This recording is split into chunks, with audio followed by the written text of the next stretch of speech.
Hello students, as we have completed our 3 chapters in July month, that is coordination compound, D and F block element and solid state. Now we are going to move to our next chapter, that is haloalkenes and haloarenes. From this topic we are starting to study organic compounds.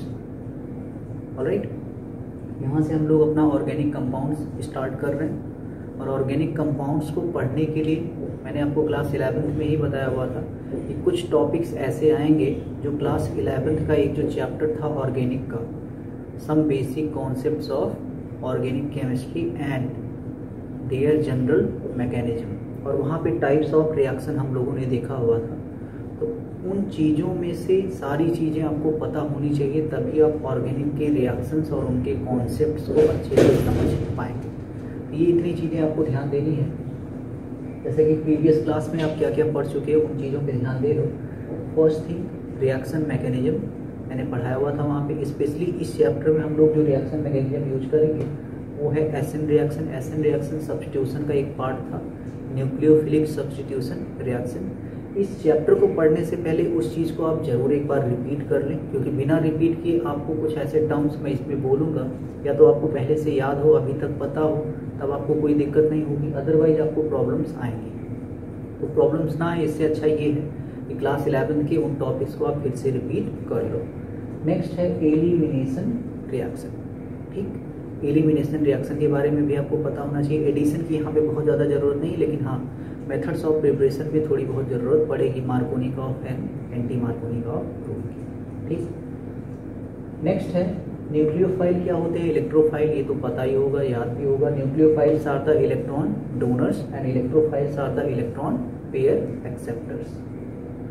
And the next topic is some reducing agent. Reducing agent we have already classified on the basis of different categories, but you have to think in your mind only 3 types of reducing agent. One is hydride donor, sodium borohydride and lithium aluminum hydride, and the second one is H2 के साथ catalyst बताया था, बहुत use होगा ये।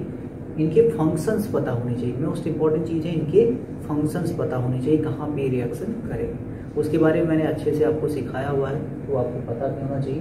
Then the next one is red phosphorus plus HI, इसके बारे में। उसके बाद कुछ ऑर्गेनिक मेटेलिक रीजेंट भी बताए थे आपको, गिलनार्ड रीजेंट एंड गिलमैन रीजेंट, ये पता होना चाहिए। एक टॉपिक आपको बढ़ाया था वहाँ पे स्टेबिलिटी फैक्टर, जहाँ पे मैंने aromaticity, resonance, hyper conjugation and inductive effect, ये सारे फैक्टर्स, इलेक्ट्रॉनिक स्टेबलाइजेशन फैक्टर्स आपको पढ़ाए थे।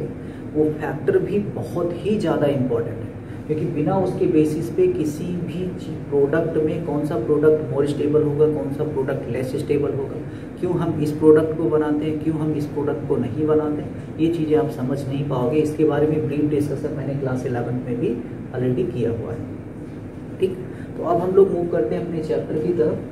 चैप्टर का नाम क्या है, हैलोएल्केन्स एंड हैलोएरीन्स। होता क्या है ये क्लास 11 में भी पढ़ चुके हो, फिर से एक बार समझ लो। RH से RX बनो, तो H को हटाओ, X लाओ, मीन्स एल्किल हैलाइड और haloalkane is the halogen derivative of alkane. This is alkane. Alkane का जो हैलोजन डेरिवेटिव होता है that is called alkyl halide और हैलोएल्केन। ऑलराइट, नेक्स्ट IUPAC नाम जनरल वर्ड सिखाया था, prefix word root plus single bond है तो इन, कार्बन कार्बन के बीच डबल बॉन्ड है इन, ट्रिपल बॉन्ड है तो क्या यूज करो, आइन यूज करो। बेसिकली हम लोग हेलो एल्केन्स पढ़ रहे थे, एल्केन वर्ड आ रहा है तो चाहिए तो यहीं तक छोड़ दिया जाए, लेकिन डबल बॉन्ड भी आता है तो उसका भी नॉमेनक्लेचर आप कर सकते हो।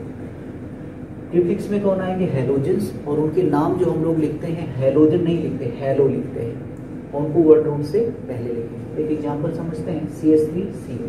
बताओ कितना कार्बन, जब भी IUPAC नाम लिखो कार्बन लिखो, कितना कार्बन, 1 कार्बन के लिए वर्ड क्या यूज करते हैं, मेथ, और एन लगा दो, मेथेन हो गया।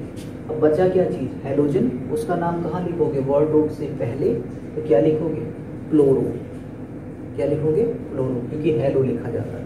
सेम देखो CH3 CH2 Cl, 2 कार्बन तो इथेन, और आगे सब्स्टिट्यूट क्या लगा हुआ है, क्लोरो, तो नाम क्या हो गया, क्लोरो इथेन।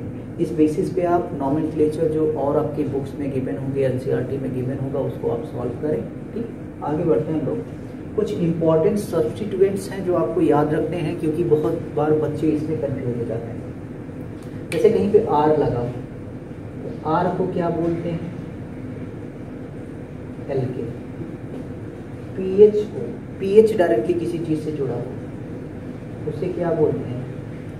फेनिल। पीएच का मतलब ये है, पीएच का मतलब बेंजीन रिंग। जब बेंजीन रिंग कहीं किसी से जुड़ा हुआ हो, अब बेंजीन रिंग पे अगर एक कार्बन लगा हो, वो किसी से जुड़ा हो, तो इस चीज को फेनिल नहीं, इस चीज को क्या बोलते हैं? बेंजिल बोलते हैं। इस चीज को ध्यान देना, इस चीज को क्या बोलते हैं? बेंजिल। अब नेक्स्ट आता है CH डबल बॉन्ड CH2। ये कहीं पे जुड़ा हो तो इस चीज को बोलते हैं विनाइल ग्रुप। कौन सा ग्रुप बोलते हैं? Vinyl group. नेक्स्ट देखो आप, इस टाइप का ग्रुप कहीं मिलेगा, इसे बोलते हैं एलिल ग्रुप। एलिल ग्रुप ये है आइसोप्रोपिल। इनमें से कुछ हम लोग क्लास 11th में भी डिस्कस कर चुके हैं। ये था आइसोप्रोपिल। ये सब्स्टिट्यूएंट आपको पता होने चाहिए, बहुत इनकी जरूरत पड़ती है, इंपॉर्टेंट है, इसीलिए मैं इस चीज को बोल रहा हूँ। अब जैसे आपसे बोल दिया जाए कि बेंजिल क्लोराइड, क्या लिखना है आपको? बेंजिल क्लोराइड का फॉर्मूला क्या होगा? तो पहले आपको क्या पता होना चाहिए? बेंजिल। बेंजिल क्या होता है? बेंजिल का मतलब ये नहीं होता बेंजीन रिंग। जहां कहीं बेंजिल ग्रुप बोला जाएगा, बेंजिल ग्रुप का मतलब बेंजीन रिंग के ऊपर एक कार्बन लगा हो, ये बेंजिल ग्रुप। अब इसी से क्या अटैच कर दो? Cl, इसकी बैलेंसी सेटिस्फाई कर दो। This is your benzyl chloride. Next अगर पूछ लिया जाए एलिल क्लोराइड, एलिल क्लोराइड, तो इसका ऑप्शन क्या होगा? एलिल क्लोराइड का मतलब हो गया, पहले एलिल ग्रुप समझो। एलिल ग्रुप का मतलब 3 कार्बन होता है, एक डबल बॉन्ड से, ये एलिल ग्रुप हो गया। यहीं पे क्या जोड़ दो? क्लोरीन। ये क्या हो गया हमारा? Allele chloride. नेक्स्ट पूछा जाए विनाइल क्लोराइड,